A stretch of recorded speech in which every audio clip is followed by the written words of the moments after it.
Delaney, and I'm with Miss Petree to interview her about culture and what she experienced in her travels. My first question would be, what have you experienced culture-wise here in Oklahoma and Stillwater? That's a really good question, Delaney. We have the good fortune to live in a city that has cultures from all over the world.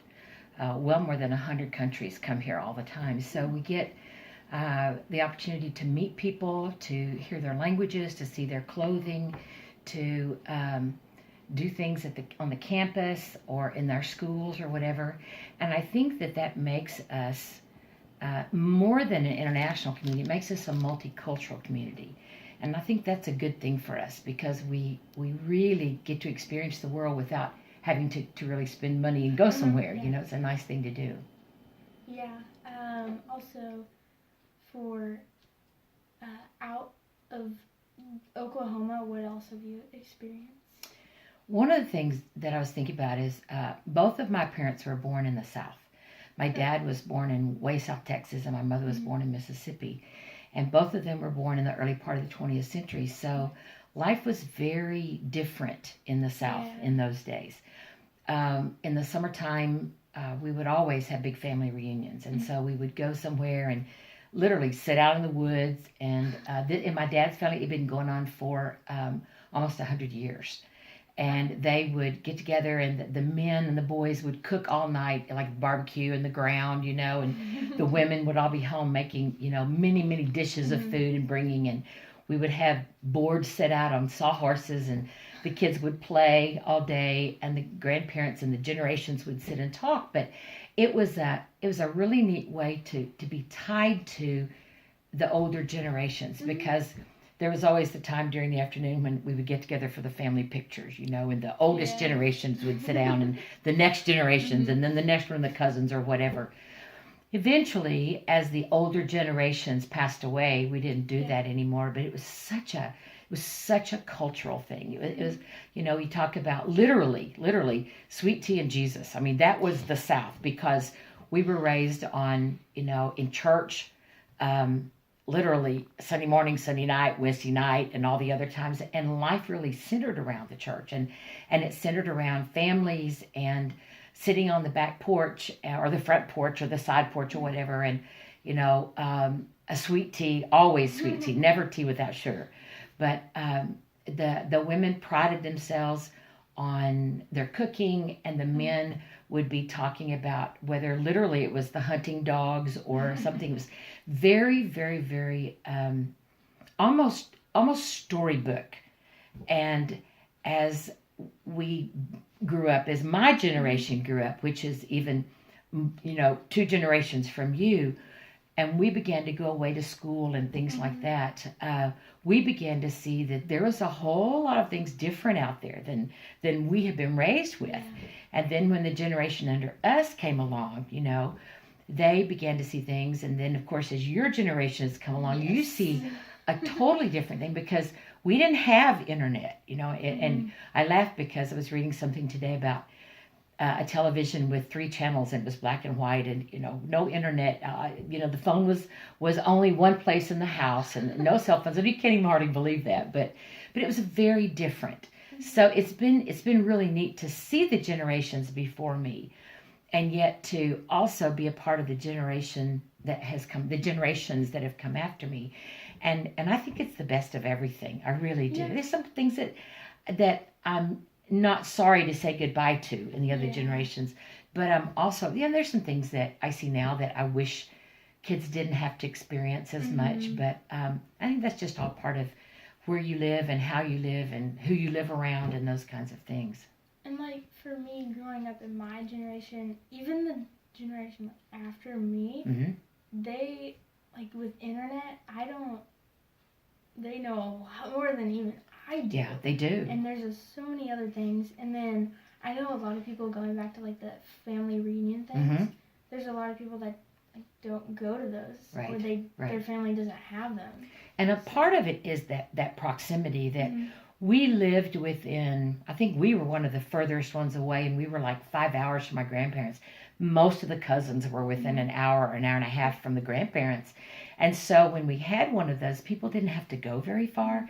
Whereas now people live on the other side of the United States, or, grandparents live one place and the children live literally on the coast, and you just don't see them. But on the other hand, we have the FaceTimes and things like that. So you don't have to be as removed, as it would sound, because even on the other side of the world, we're still connected. Whereas in those days of the 50s and the 60s, you wrote letters, and if you made a phone call, you knew that you talked briefly, because phone calls actually cost something back then.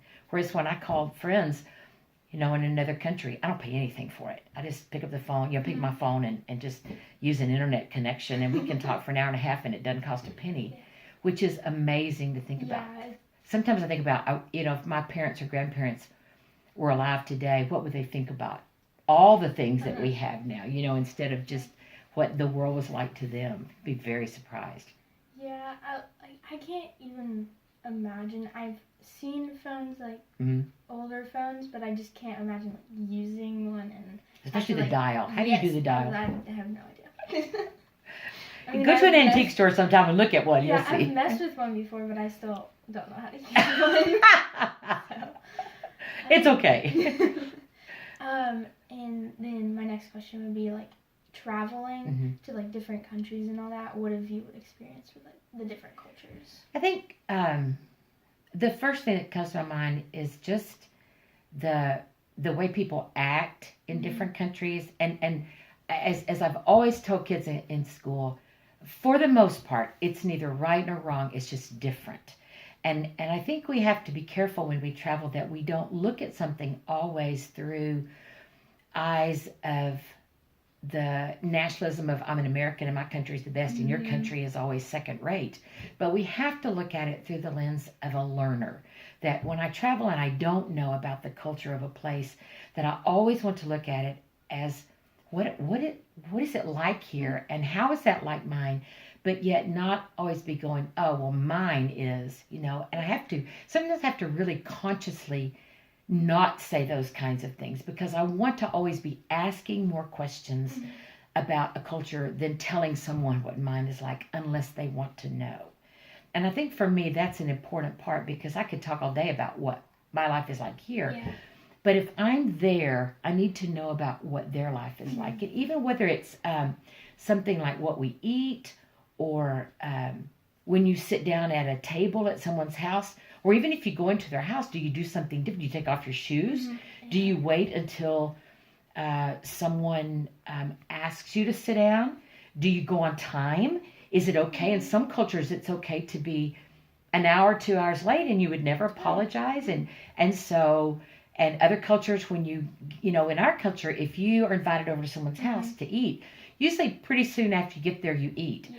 Well, in some places, when you go in, like for example, when I started going to Brazil, I was so surprised, because we would go to someone's house and we would sit there and visit, and I would be like, okay, isn't it time to eat? And we'd visit some more, and then, okay, are we going to eat? And then, someone would talk, and then we would, somebody might sing or whatever. And then literally a couple of hours later, we would get to the meal. I would be starving before we ate. So I finally learned, okay, maybe to eat a little bit before I left where I was staying, so that I was used to waiting till a much later dinner time. But no one told me, and I didn't know to ask. So probably a little bit of maybe background research on my part would have helped that situation before I got there. I remember one time being in Japan on a very cold day, and we were sitting at a table with a group of people, and the restaurant was cold, and we still had our coats on, and we had a little bowl of rice and a little bowl of soup. And as a typical American, as I talked, I just put the soup and the rice together, like to make a rice soup, chicken and rice soup. And all of a sudden, no one is talking at the table, and I'm talking to the interpreter, and so I just said, clearly I've done something wrong, but I don't know what. And he laughed, and he said, well, we never mix the rice and the soup together, because the rice is always the last thing that you have. So they've never seen anybody do that. And I said, okay, would you apologize to the group for me, because I didn't know that. Yeah. So everyone had a big laugh, and I learned very quickly not to mix the rice and the soup together. So I think it's the little things like that sometimes you can read about or ask someone about. Sometimes you just have to do it. and mess up a little bit. And then you learn, well, maybe there's a better way to do it, or a different way to do it. Like going back to where you said, I was going back to where you were talking about how people go to other countries and places like that and say, oh, my country is better because of this. I feel like a lot of people do that, and instead of learning about what their country is like. I personally have not been out of the country, so I don't know what it's like, but I think it would be fun to do that one day. I think also it's fun to kind of see what other people think about Americans. What are their preconceived ideas? I've always wanted to ask someone about that. And I think it's quite all right, especially someone who's come to our country to say, what did you think about America before you came? Or an exchange student, to ask them especially. One of the things that I've always heard is that Americans are very loud.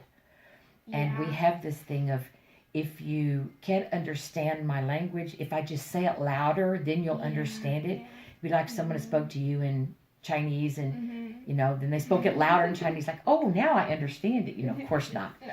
But, for instance, when a group of Americans sometime will get on a subway, for example, or a train or something, they're very loud and they're very laughing, and, they're laughing a lot.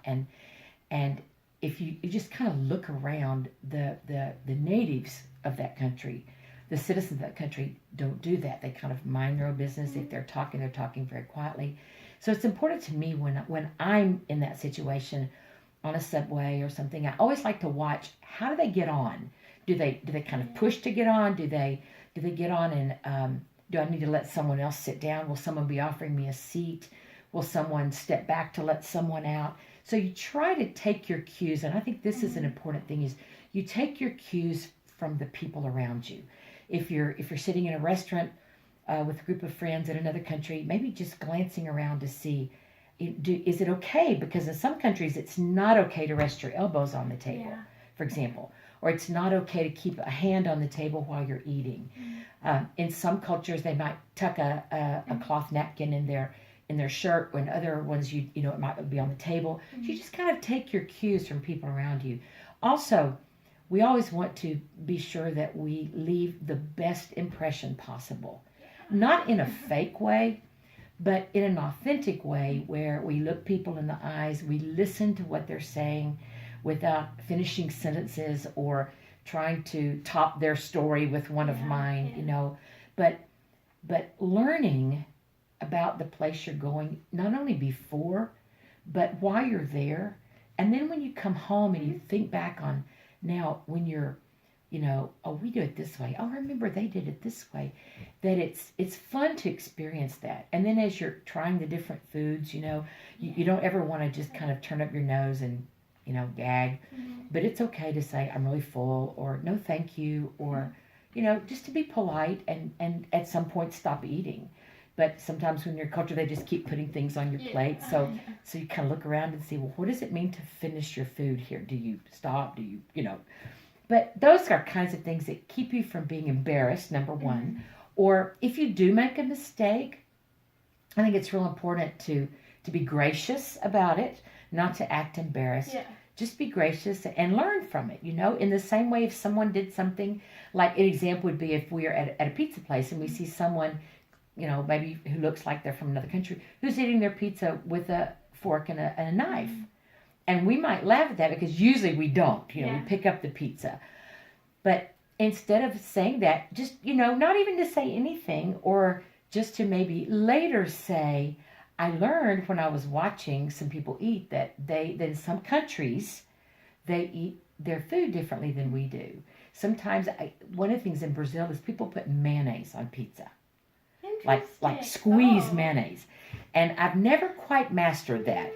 But as we talk about that, usually someone at the table will say, do you put mayonnaise on pizza? And I just say, I've never tried that before. And I'll try a tiny little bit, just one bite. And they always want to know what I think about it. And I usually say, that's really interesting. But instead of saying, ooh, or something, which we could easily do, but just to watch it and see what it's like, and then kind of make a mental note, that's different. That's a very interesting thing to put on. I know. They also put corn on their mayonnaise. On their pizza. Lots of like whole kernel corn from a can. It's on most of the pizzas, yes. I mean, So I've it's very seen corn different. on pizza before, but not mayonnaise. Not So. mayonnaise, no. No. Also, I would love to go to another country and like experience like how their culture is, and I hope I at some point get to do that. I'm sure you will. And I'll tell people all the time, if that's a priority for you, I promise at some point you'll do it in your life. Where would you like to go first? I really want to go to Germany. Yeah. It's fun. Yeah. It's fun. So you might take a German course in school sometime to learn about the culture, and then set your sights on traveling over there like on a summer tour, or perhaps when you're in college being an exchange student for a summer or a year or something like that. Do it. That'd be fun. You'd love it. Yeah. Okay. I think that is it. I'm glad we had this opportunity to talk. Me Good, too. yes, great Yeah, it was questions. good. Thank you.